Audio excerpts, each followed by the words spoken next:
Hi guys, welcome to today's video.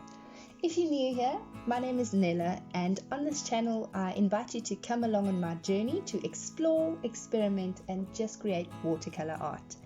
For today's painting, I'll be showing you how I created this loose watercolor wolf which is suitable for all beginners. I will leave a link to the reference photo in the description box below if you would like to follow along. For today's painting, we're going to be using some basic watercolor supplies. Now when starting out in watercolor, it's important to know that you need to use a paper that is specifically designed for watercolor.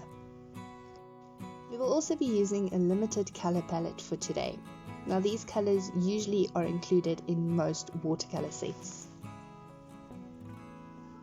Now we don't need a lot of detail in the sketch because this is going to be a loose watercolor painting.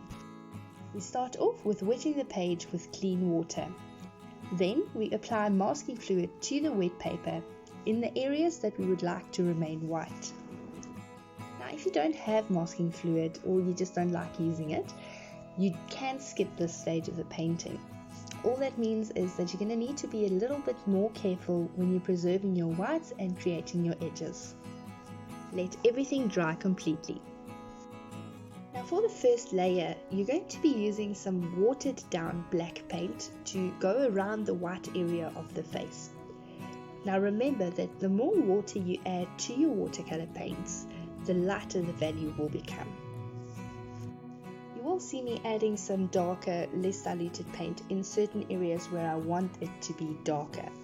Likewise, you'll also see me using more diluted paint on some of the shadowy areas within the white of the face. Now this is also the part of the painting where you can just let loose and have a little bit of fun. You can add some pops of color using your Prussian blue and yellow ochre in the shadowy parts on the face, and this will just help with some depth and visual interest in the piece. You can also keep building up your layers until you're happy with the final result. For the eye and the mouth area, I suggest switching to a smaller brush so you can get those fine details in. Once everything is completely dry, you can very carefully remove the masking fluid. Now remember that when you apply masking fluid to wet paper, it reacts in very much the same way as watercolor, where it spreads out and creates a very soft edge. At this stage, we're going to start separating the wolf from the background by creating some nice edges. We do this by filling up our paintbrush with some of our black paint mixture and then using the tip of the brush to carefully go around the edge of the top line of the head and then pulling that paint outwards into the background. Once everything is dry, you can peel off the masking fluid and we can add some finishing touches using our white gel pen. Here you see me adding some sparkle to the eyes, the tip of the nose, of course those white long whiskers, and of course I did some scribbling in the fur itself.